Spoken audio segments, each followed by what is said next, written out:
Hello again, everybody, and welcome to another exciting episode of D&D Recap.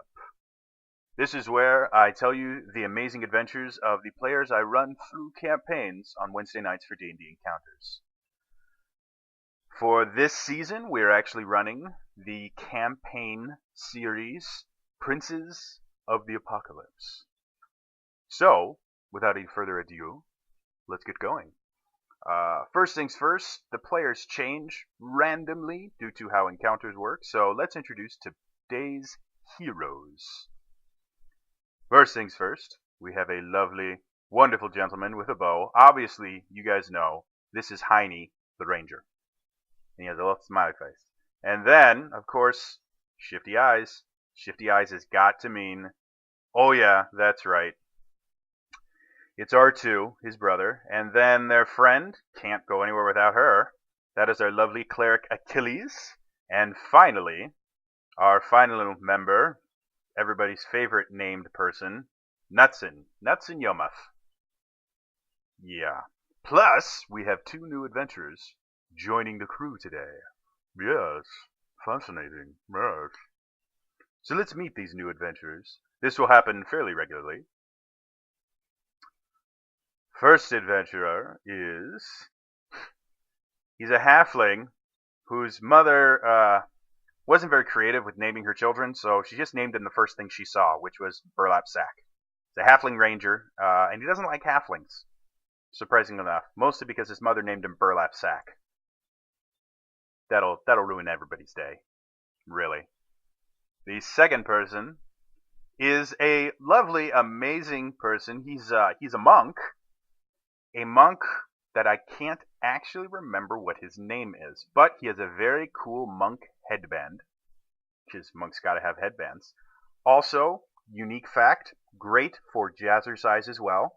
So if you're going to jazzercise, I don't think I spelled jazzercise correctly there, but y'all don't watch this for my spelling abilities. And like I said, I have no idea what his name is. He has a name. I could not find it in my notes anywhere, so he will be a monk for the remainder of this playthrough. If I ever figure out his name, I may just leave him as a monk. So, like all good stories, this story begins, or at least all boring stories, this story begins in ye olde Tavernae. Because I couldn't come up with a better plot hook than that. All the characters met in this lovely little tavern. They were drinking, having good times. You know how it is. And there's my incredibly bad portrayal of a table.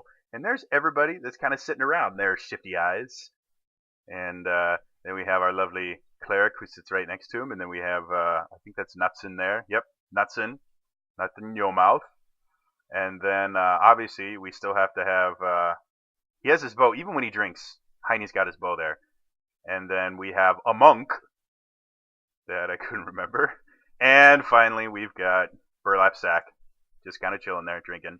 And they decided, it's time for them to go. And the bar maiden right there is like, hey, everybody, pay up for your booze. Of course, not everybody could do that. So they kind of divided themselves into the groups that were actually going to pay for their meals, which included the two clerics and Burlap Sack are like, no, man, we're going to pay for this because we're not dicks. And so they paid. And they left. Because they were nice. Obviously, the rogue pretended to pay. He actually put money down and then took money back to make it look like he paid. And then Monk went to the bathroom and climbed out the bathroom window. Because he could. And so he didn't pay. And that was awesome. And then finally, Heine's like, oh dude, I'm totally going to do that. And epically failed. Really, really, really obvious that he was going to try and skip out, so they actually made him pay more than everybody else because he tried to dine and ditch. So that's always fun. So they actually went to a wagon shop because they got this brilliant idea that there were bandits outside of town, and so they were going to convince the bandits to rob them by getting this wagon. And so Burlap Sack and a monk went in to try and negotiate. to try and get this wagon repairer to let them borrow one without having to steal it. Obviously, being a wonderful, lovely group that cares about everybody, everybody else went, "No, we're gonna steal it. We're gonna steal it." So yeah, luckily for them, Burlap Sack was very, very good at convincing the wagon owner person to just kind of lend them something, and then he never told them that's what happened. So he goes in and he talks to an incredibly drunk wagon repairman. Those are drunk bubbles, because when you're drunk, you apparently spew bubbles. And there's Burlap Sack, and he's like, "Hey, you're my buddy." And the drunk guy loved him. And so he's like, "Yeah, go ahead, you can use anything you want." So this is my really, really bad representation of a wagon. So they went out, and they all hid.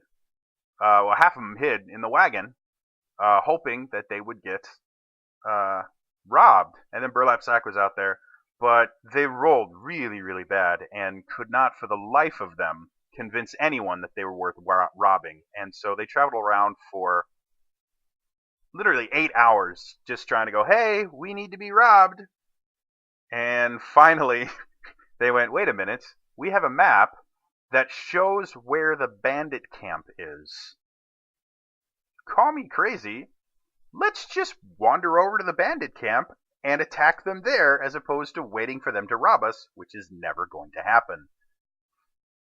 So they went out and decided to try and get these evil bandits. And while they were fighting, Burlap Sack, the amazing, found a really, really bad drawing of a bear. That's a bear, I promise. And he's like, "Oh, I'm going to free it because it's a bear and it's in a cage because it's a caged bear." And there's Burlap Sack, and he goes, "Hey, I'm going to free this guy because I want to be friends." And so he goes here and he's like, "Hey, let's be friends." And then the bear was super, super hungry and kind of crazy. He's like, "You look like food." And he tried to eat Burlap Sack. Unfortunately, that is where we end it for today. Is Burlap Sack going to be eaten by the bear? We don't know. Who knows? It's kind of crazy. You'll definitely have to tune in next week or next time to find out what happens to the amazing adventurers in D&D Encounters. All right? Bye-bye!